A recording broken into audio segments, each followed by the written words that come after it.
All right, here's running back. Okay, now all these running backs, they're all great, and they all have sort of like a special feature that you could probably weigh maybe a little bit better than the next one. But this is a loaded question for Chad.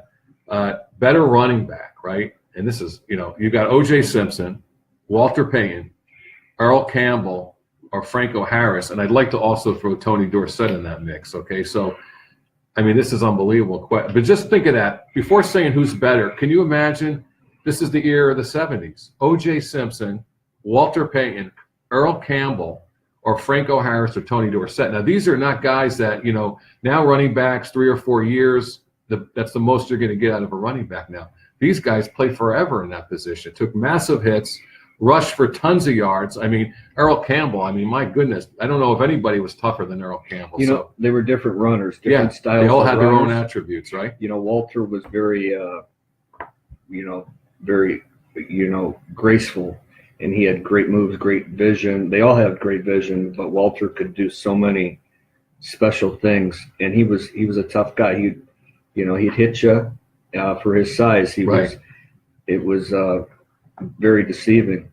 OJ was a little bit before what I really recall, but the juice, obviously, looking at all the special things that he did. Right. One thing about the juice, if he was able to turn the corner, you couldn't catch him. No. That was his deal. If he turned the corner on, he'd ran around the corner. If he got through it, he was gone. It was like jets.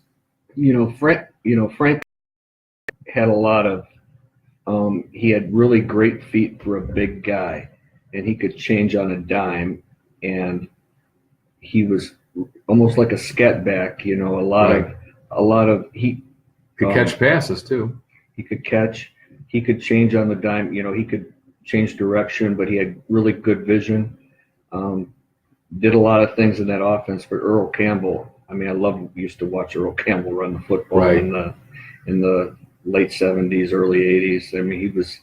That was fun. That's right. And there's a famous play, I'll never forget it. It was down by the goal line, and he ran right into Donnie Shell, right? The safety. Donnie Shell, and Donnie Shell's no joke. And he took him, that was unbelievable. Took him right out there and went into the end zone. Jeff, this is tough, isn't it?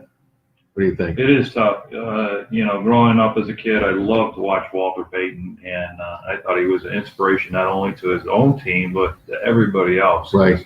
He just get right back up, and if you watch, even the guys that tackle him were inspired by Walter Payton.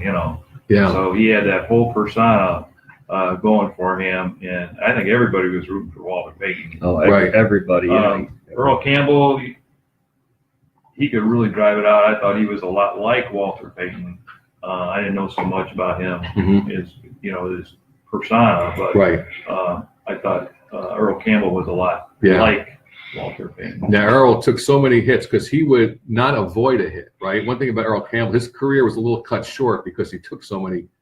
He was willing to take the hits and go through you instead of around you. I think maybe that was. If you see Earl Campbell now, I don't know if you've seen him now with his spinal, right?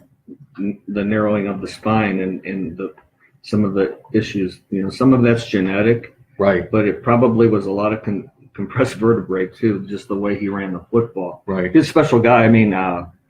Those big pads and those big legs. Right. Unbelievable. I don't know if there's a way to hit him. You have those, those pads and legs. There's no target. You can't get to his waist. You're going to run into one of those thighs and the pads. You can't hit him high. You're gonna go with them. Right. So you got to gang tackle him or you got to trip him. That's right. John King has a message here of how about Bob Greasy? And Bob Greasy was a very good quarterback. I think and this is nothing necessarily against Bob Greasy, but they ran the ball a lot there in Miami, didn't they? Greasy was sort of like the managing quarterback. But he would hit Paul Warfield on a dime and things like that. But you had Zonka kicking Mercury Morris there, and that kind of that cooled Greasy's Jets quite a bit in terms of passing yards and things. I'll tell you what, they were special. Yeah, man, they were special. Yeah, they were. All right, so here's what I think here. O.J. Simpson, again, speed. Tony Dorsett was pure speed. If they got by the first 7 guys, you were not going to be caught.